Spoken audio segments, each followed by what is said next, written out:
Good morning, humans. Your best buddy, Mr. Bell, here again with another quick tutorial. Today we're going to be making sketchbooks using really minimal materials. These sketchbooks are something we're going to use every day, pretty much from this point forward. So it is very important that you get this done, okay? So the materials you will need to do this are a pair of scissors, or if you have it, you may use an X-Acto knife. Just be very, very careful with these. They are super sharp. Big rule of them, always cut away from yourself. You will also need a pen or a pencil. I'm going to use a pen for this, but a pencil will work just fine. You just want to make sure that the end of it is smooth. You don't want a rubber grippy up here or anything like that, because we're going to be using these to poke holes in the cardboard.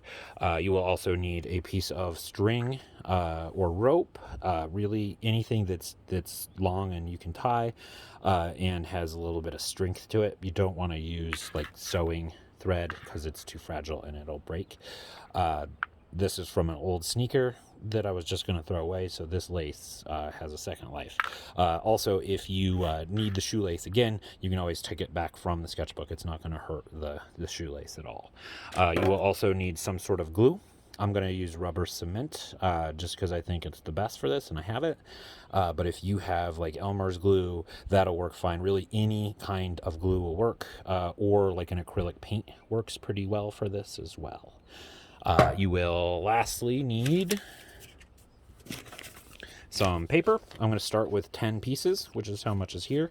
This is just regular old printer paper. It got folded, which is a bummer, but I'm going to use it anyways because this sketchbook isn't so much about making beautiful art. This sketchbook is going to be about methods to improve your studio skills. It's going to make you a better drawer, and it's going to make you a better painter. We're going to be pretty much just drawing in these, but if you become a better drawer, you will become a better painter. First thing I'm going to do is I'm going to even out this cardboard. I'm going to get rid of all of this stuff on the sides, because it's just going to get in the way. So cutting it out.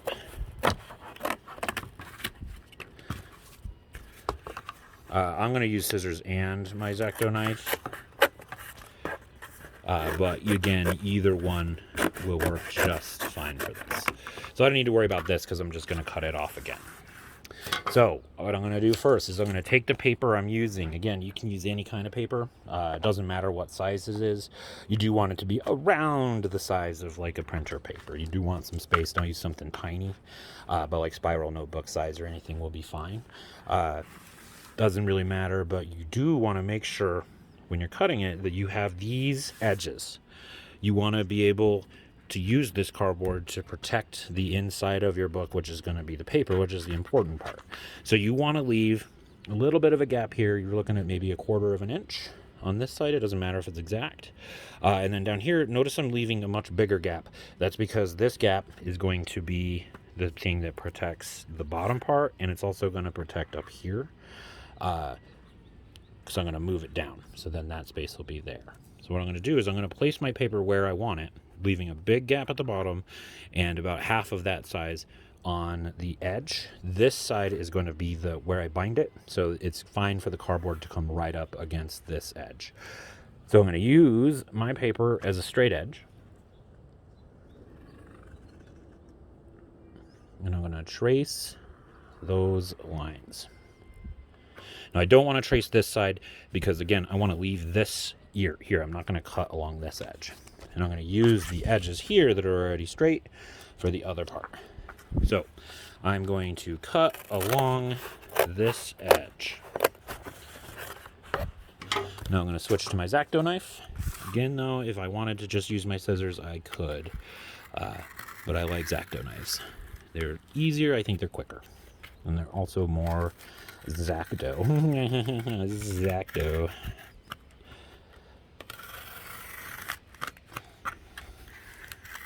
Going over twice because I'm using pretty thick cardboard. You can use any cardboard you want. You can use a cereal box, cracker box. It doesn't matter as long as it keeps its shape when you cut it. And you can tie a thing, poke a hole in it, tie a string. So I have a piece of cardboard now. This is what my cover is going to look like.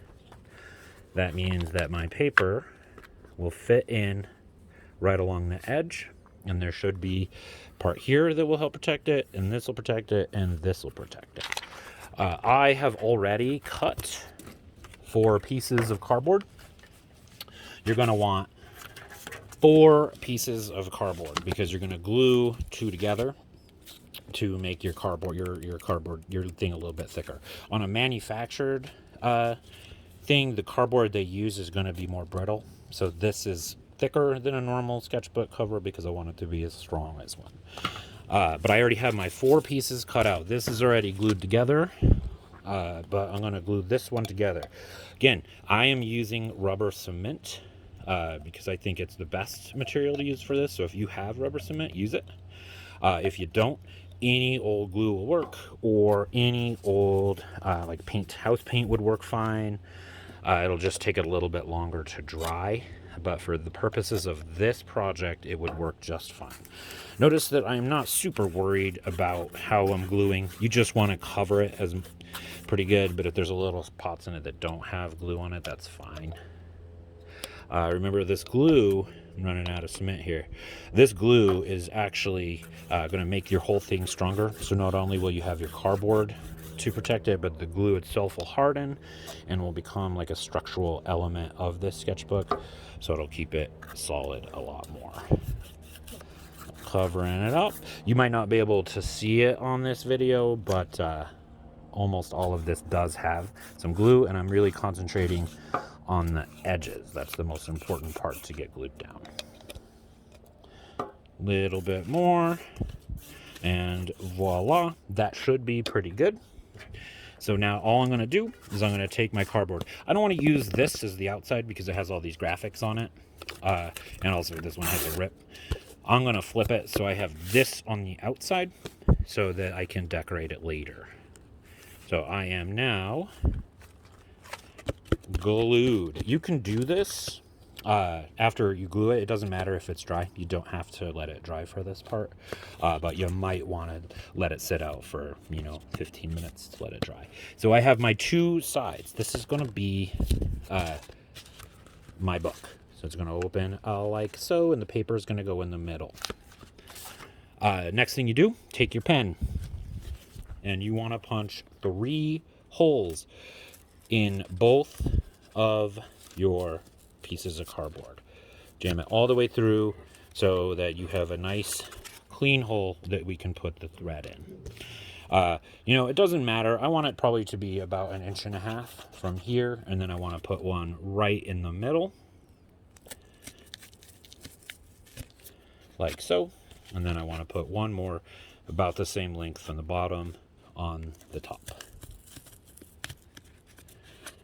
So voila, I have 3 holes. I'm going to do it to this one now. Same thing.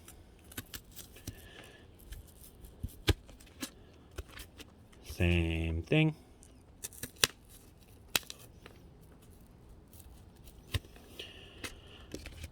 And the same thing again.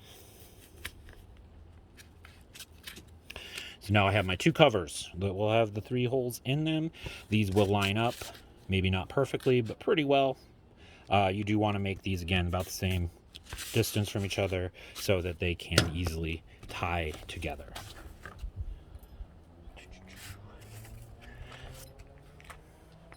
Next, you want to take your paper and you want to put it on your book. So these parts with the holes, this is going to be the side that it opens from. This is where your binding is going to be. So you want to stack your paper, make sure it's pretty even, as close as you can get to perfectly stacked as you can, and then you want to place it on your book with the edge of it all the way on the edge, leaving these gaps to help protect your paper. Then hold it together, flip it, and go in the inside. You don't want to punch the holes in it yet. It won't work out well, so you want to use your marking tool to add a dot where you want to punch the hole in the paper.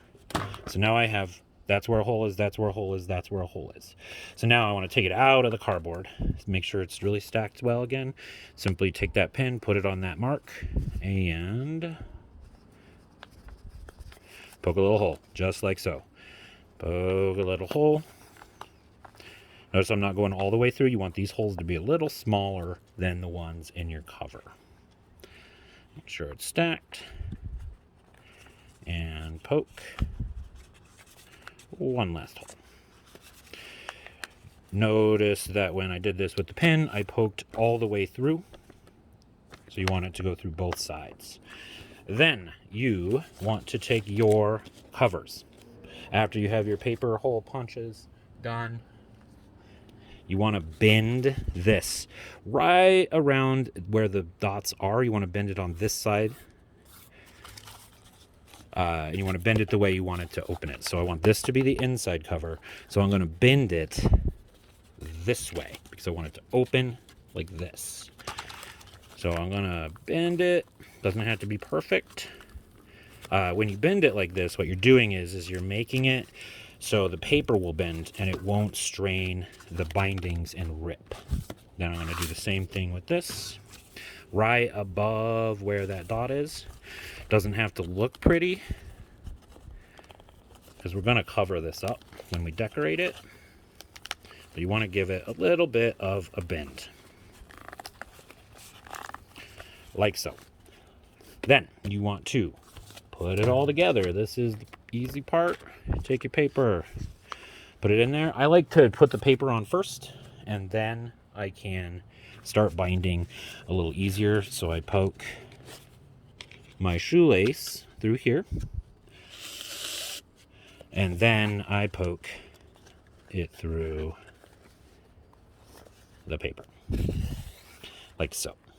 Now what you want to do is you want to make sure that your string has enough string to go through here, and then go back around to the back, and we're going to tie it in the back. So I want to pull a little bit more through here. Make sure that you got a good couple inches outside of the paper. Then I'm going to take my other cover, and I'm going to bind it like so. Noticing that, again, this bend is on the outside, so it opens like this, okay? Then all you have to do, easy peasy, take the rest of it and go through the rest of it. So I'm going to open it and make sure it goes through the cover. Then now that I can see the paper, I can poke it through the paper, and then I can poke it through the other cover. Then I want to close it up, make it tight, so it'll look like this, and then it'll look like this. So on the front cover, I purposely made it blank so I can color it, but I also really like the fact that this is made out of a box. I don't want to ignore that fact. I like this graphic on the back, and I like this blank on the front so I can change it. Then you do it one last time. Don't try to just go through all the way like this. Do it like this, open it, make it tight, then go through the paper, and then go through the outer cover, like so. Okay, so for this part then, you will have your string. If you did the 3 holes, you'll have your string, you'll notice, on opposite sides of the book. That is a good thing, not a bad thing. Make sure it's tight. Looks like it's a little loose there. So it should go through here, and then, so you should have these things on both sides.